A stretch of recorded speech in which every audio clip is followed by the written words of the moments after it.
Bonjour Hervé Parent. Bonjour. Bienvenue sur le plateau de 100% Homestagist. Vous êtes le spécialiste du marketing immobilier en France. Vous êtes également fondateur du salon Rent, le salon des nouvelles technologies pour les professionnels de l'immobilier.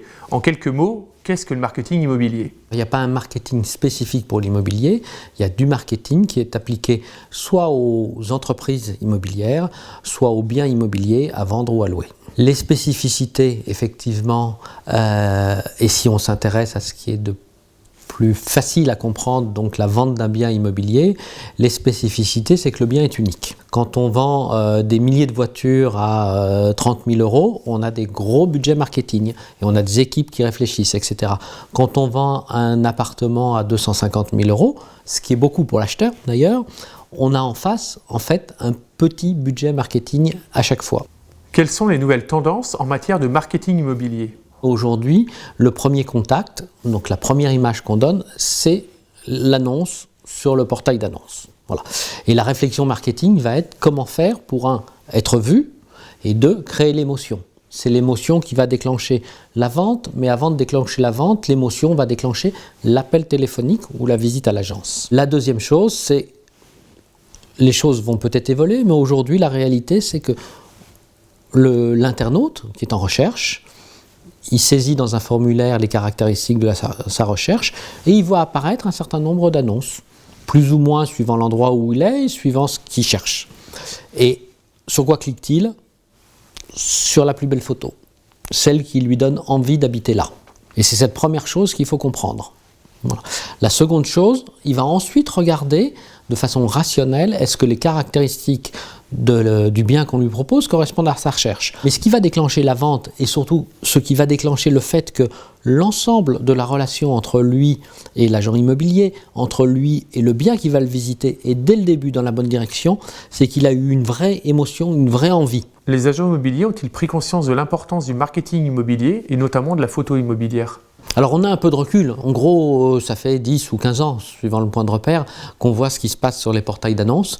On voit qu'à l'origine, il y a 15 ans, il y avait très peu de photos, et c'est normal. Les agents immobiliers publiaient dans la presse quotidienne, régionale ou à Paris dans le Figaro, des textes de 3-4 lignes et ça suffisait. Et tout d'un coup on leur dit « Ah ben non, on change de support, il faut faire des photos, il faut faire de l'image ».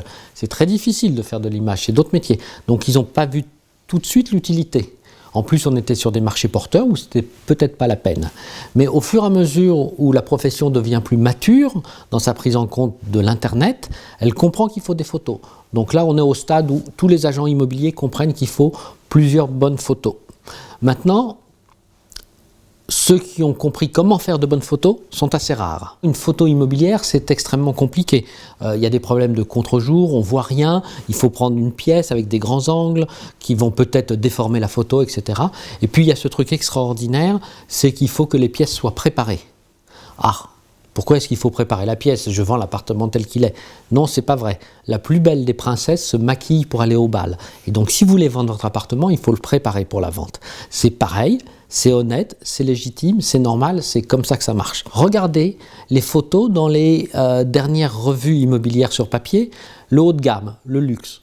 Quand vous voyez des châteaux, des très belles villas, 5 millions d'euros, etc. Quand vous regardez les pièces, elles sont impeccables, impeccablement rangées, tout brille, etc. Ne pensez pas que les gens vivent là-dedans. Non, c'est simplement que l'équipe, parce qu'on a envoyé une équipe qui a préparé le château, a passé du temps à faire le ménage, à briller, à faire tout briller, à ranger, à repousser ce qui n'est pas beau, à mettre les choses au bon endroit, etc. C'est pour ça que la photo est belle. Elle a été préparée et c'est ensuite le professionnel qui vient, qui va éclairer. La photographie, c'est de la lumière. Voilà. Moi, j'y connais rien, mais j'ai compris ça. Donc, il faut être éclairé, donc il faut du matériel, de la réflexion, etc. Il ne suffit pas d'avoir un bel appareil. Les professionnels, les agents immobiliers ont compris que s'ils envoient leur négociateur en disant « Avec ton smartphone, qui fait du 5 millions de pixels, va me faire une photo », ils auront une photo moche. Merci Hervé Parent pour vos réponses.